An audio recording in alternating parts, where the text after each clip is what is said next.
Hey everybody, Russell Simon here for Simon Says on the Mark, and it has been another typical ho-hum off season for the New York Jets. Obviously, the huge story this week regarding the team that consistently dominates the back pages was that they gave up a 4th and 6th round pick along with $2.5 million to sign Tim Tebow to back up Mark Sanchez. Here to talk about it with me is the managing editor for GangreneNation.com, hands down the best Jets fan site on the internet, John Butchko. John, thanks and welcome to the show. Glad to be here. All right, John, after much of the media said Sanchez was coddled and needed to be challenged, the move to get Tebow has been criticized almost across the board. There is definitely some upside to this, especially because the Jets got him for relatively little, but it is just such a typical Jets move, especially after the Giants' Super Bowl win, that I have a hard time supporting it. What's your take on the move 5 days after it all went down? I'm not a huge fan of it. Mainly it has to do with that I'm not sure how good Tebow really is. I know he had a lot of clutch moments last year, but I think the fact of the matter is that at the end of the day, he wouldn't have had to have clutch moments if he hadn't played so poorly early in those games. I think you could take 3 games that he won: the one against the Jets, the one against the Bears, and the one against the Dolphins. Yeah, the Bears especially. Bears, yeah, absolutely. Any of those games, I mean, if he doesn't get a great defensive performance, if the other team doesn't make critical errors, he doesn't even have a chance. He doesn't even have a chance to come back in those games. You look at some of the late season games where he played very poorly against the Chiefs, against the Bills. Those were similar performances to the ones he had in the games he won. It's just the rest of his team didn't perform and give him a chance.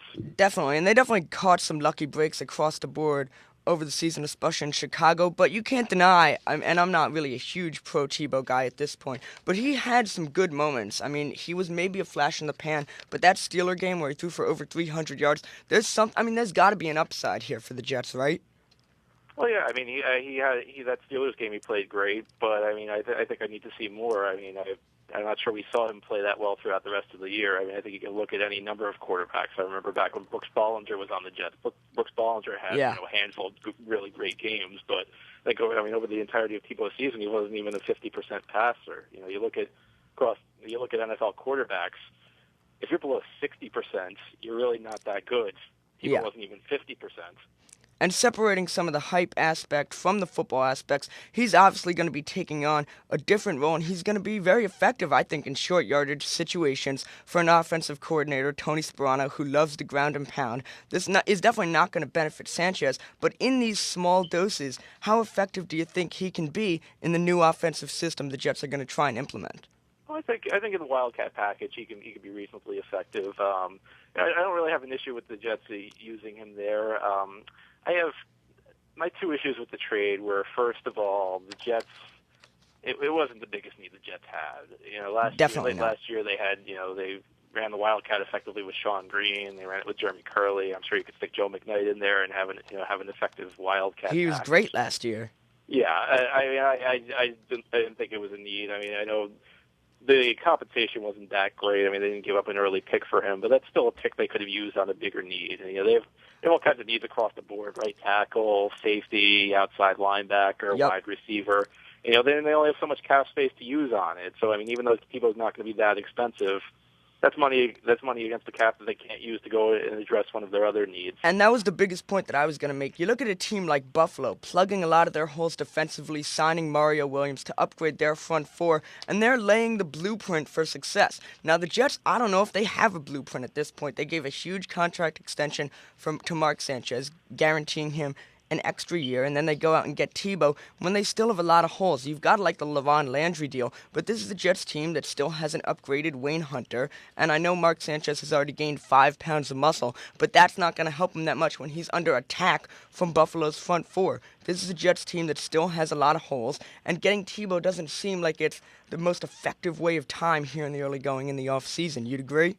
Yeah, I'm really puzzled with what they're doing at the right tackle position in particular. You look at Wayne Hunter; he was one of the worst tackles in the league last year. And what they could have cut, the team was strapped for cap space. One of the first guys you think you'd cut would be Wayne Hunter. It would have saved you over $2 million.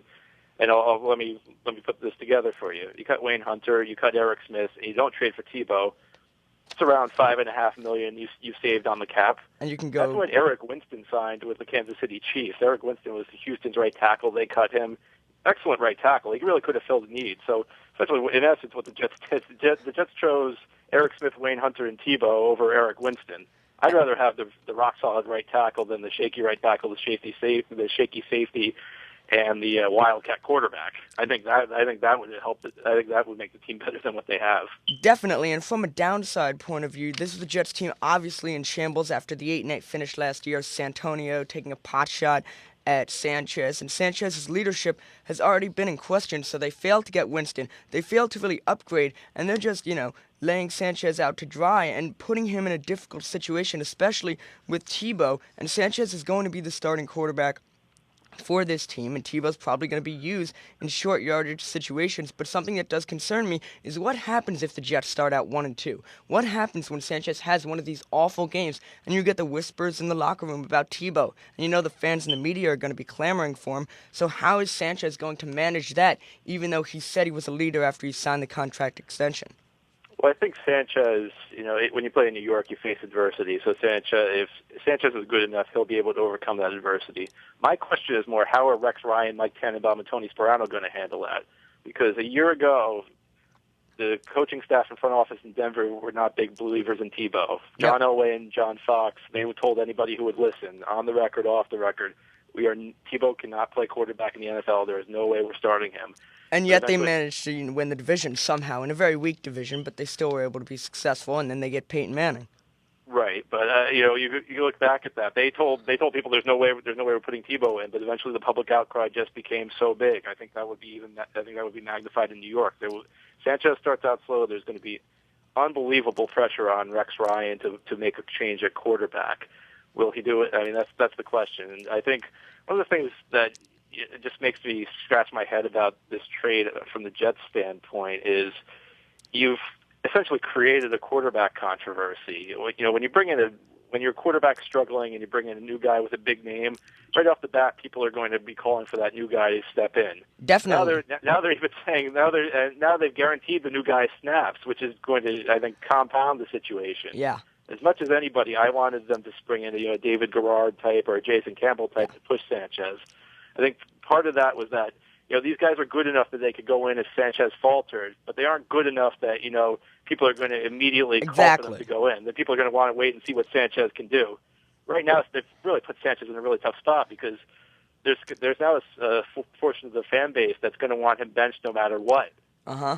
Especially, now you look at Tannenbaum and Woody Johnson desperate to sell these PSLs, and this is a team, considering what the Giants did last year in winning the Super Bowl, they're going to be under ridiculous pressure already to win it all. And you look at the moves that the Jets have made so far, other than LaVon Landry giving the contract to Sanchez, going out and getting Tebow, and not to use the Giants reference, but it seems like Rex and Tannenbaum have gone all in on this move. Do you think for both Tanny and Rex, this season will determine their future? I mean, this is really all in. This is it, right?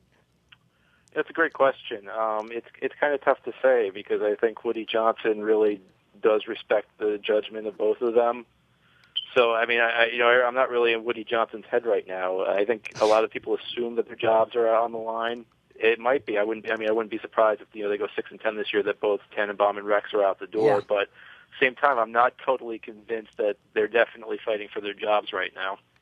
And we'll see. A lot of that will be obviously played out as the season progresses. But John, thanks. We hope to have you on later in the year. Hopefully we'll get you back in a couple months when the Jets have made fantastic upgrades to their offensive line and are on track to dominate the AFC. John, thanks for joining us. Oh, it's my pleasure. Thank you for having me. All right, thanks, guys. That was John Butchko, the main editor from Gangrene Nation. I'm Russell Simon. Guys, back to you.